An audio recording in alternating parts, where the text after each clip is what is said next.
ایک ایسی کراماتی تابوت جسے حاصل کرنے والا دنیا فتح کر سکتا ہے، وہ تابوت جس کی تلاش میں آج تک یہودیوں نے ہزاروں مقامات کھود ڈالے۔ اس تابوت میں ایسی کیا چیز رکھی ہے؟ یہ تابوت تاریخ میں کس کے پاس تھی اور اسے قیامت سے قبل کون حاصل کرے گا؟ ہم آج دنیا کی سب سے کرسماتی صندوق تابوت سکینہ کے متعلق جانیں گے۔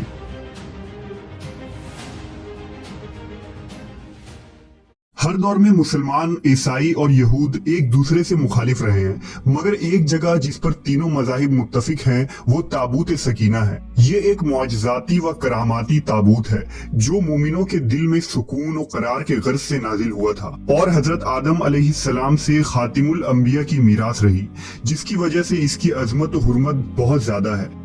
اس صندوق کو تابوت سکینہ اس لیے کہا گیا کیونکہ اس تابوت کے ذریعہ لوگوں کے دلوں میں تسلی، اطمینان اور سکون حاصل ہوتی تھی، لہٰذا اس سکون کی وجہ سے اس تابوت کا نام تابوت سکینہ ہے۔ انگریزی میں اسے دی آرک آف کووننٹ سے ترجمہ کیا گیا ہے۔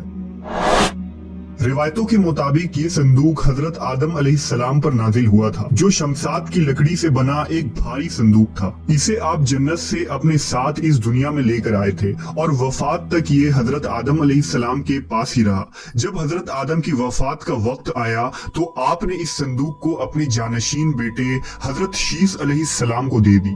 اس طرح یہ تابوت بنی شیث میں منتقل ہوتا رہا، یہاں تک کہ یہ حضرت یعقوب علیہ السلام تک پہنچا۔ پھر یہ تابوت بنی اسرائیل کی ملکیت ہو گئی اور حضرت موسیٰ علیہ السلام کے پاس آ گئی۔ حضرت موسیٰ علیہ السلام نے برسوں صحرائے سینا میں پھرنے کے بعد اپنی قوم کے لیے ایک عبادت کا خیمہ بنایا۔ اس خیمے میں ایک چھوٹی سی جگہ بنائی گئی جہاں آپ نے تابوت سکینہ کو رکھ دیا تھا۔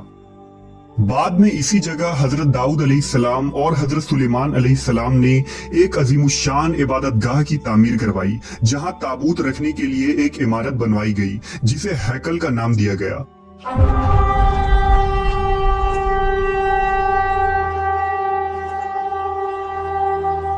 یہ عمارت جنات کی مدد سے بنوائی گئی تھی، جس میں قیمتی پتھر، یاقوت، زمرد اور سونے چاندی کے تختیوں کی دیواریں تھیں۔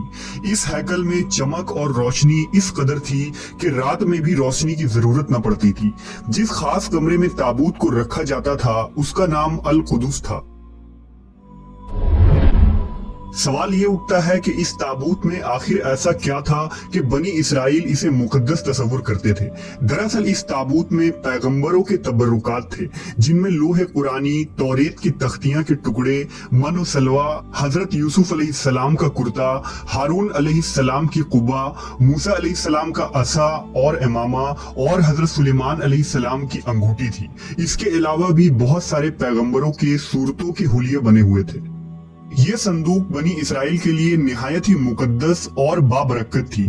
بنی اسرائیل جب کفار سے جنگ کرتے تھے اور دشمنوں کے بڑے بڑے لشکر دیکھ کر ڈر جاتے تھے اور ان کے دل کی دھڑکنیں تیز ہو جاتی تو وہ اس صندوق کو اپنے آگے رکھ لیتے۔ اس کے بعد اس تابوت سے ایسی رحمتوں اور برکتوں کا ظہور ہوتا کہ بنی اسرائیل کے جوانوں کے دلوں میں سکون و اطمینان پیدا ہو جاتا اور ان کے لرزتے ہوئے دل چٹان کی طرح مضبوط ہو جاتے۔ اس طرح انہیں ہر جنگ میں فتح حاصل ہو جاتی۔